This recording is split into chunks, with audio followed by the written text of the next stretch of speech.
Well, Colorado made it illegal for employers to ask your age or graduation year on a job application 2 years ago. Our guest says it hasn't been really fixed at all. Yeah, Denver-based age inclusion expert and founder, SecondActWomen Barbara Brooks, back with us. Barbara, you think this law hasn't really fixed the mindset professionally. Can you expand on that? No, it has not.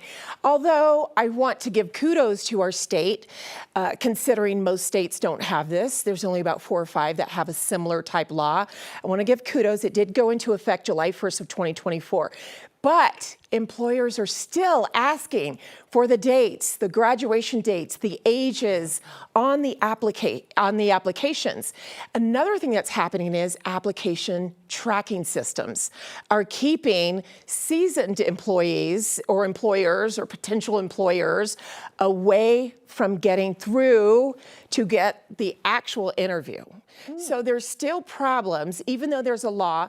And it's interesting because I don't know why it is that companies haven't yet heeded the fact that it's a law, but I have many people inside of my community that said, well, they're still asking me my age. They're still asking when I graduated from college or high school. Illegal.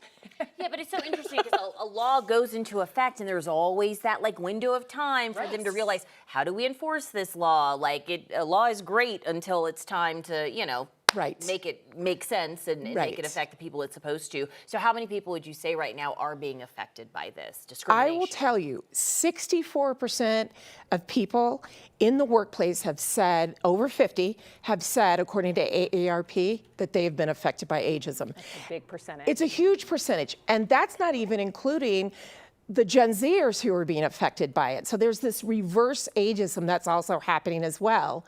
And they're being affected. But of course, we're here to talk about the 40, 50, 60 plusers. There's a crisis happening. I'm sure you know of people who can't find a job that are out of a position. I know hundreds, thousands, because of my community that I happen to be repping, so outside of also repping MTV, the MTV generation. But it's a crisis because people are going financially unstable. They're becoming financially unstable because they can't get these jobs. Right, and that's unfortunate considering how much experience they have. In fact, Barbara, you always talk about the return on experience. Yes. Talk to our viewers about that.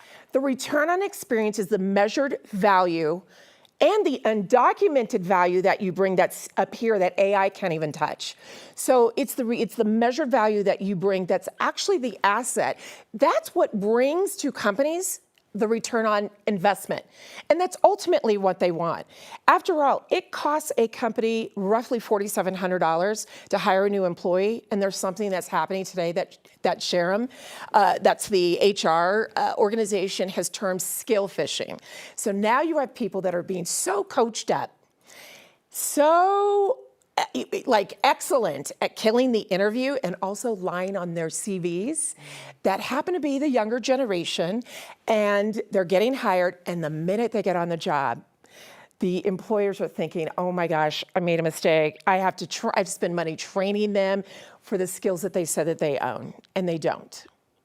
It's catfishing. Yeah, I get that. So what is one thing to try to balance the scales that you wish employers knew and they were implementing? I wish that they understood that it is not a red flag when you have someone who has 20 plus years of experience.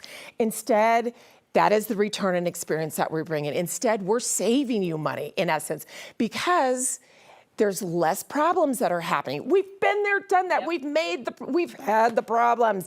We have the critical thinking, the pattern recognition, the judgment that we've seen, especially those of us that were born in an analog world that also crossed over into the digital world. So the elder millennials and the boomers and the Gen Xers and traditionalists all need a fair chance. Plus, employers don't recognize that today's corporations are built for youth.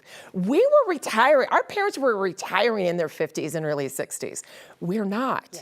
And so there's a problem that the workplace is not set for the 5 generations, actually 6 generations, because Gen Alpha is working at Six Flags, if we want, serving us Coke you're right. at 14, you know. And so the corporations weren't set for the workplace to actually understand how it is we can bring those generations together. And listen, clearly we have a long way to go, but we are making progress. You and your community are. So before we let you go, you have about 15 seconds. You're Yes. hosting a career con. This is am. really important for people here in Colorado. Yes, it's CareerCon. It's a seasoned professional event held here in Denver on Saturday. It's all day, free coaching, career and life coaching. And we have experts from recruiters, who are us, for over 40, recruiters, resume experts, how to get through the applicant tracking systems, tools, resources, and all the things. And really, it's open to all. It's open to women, men, and theys. Yes. Yeah.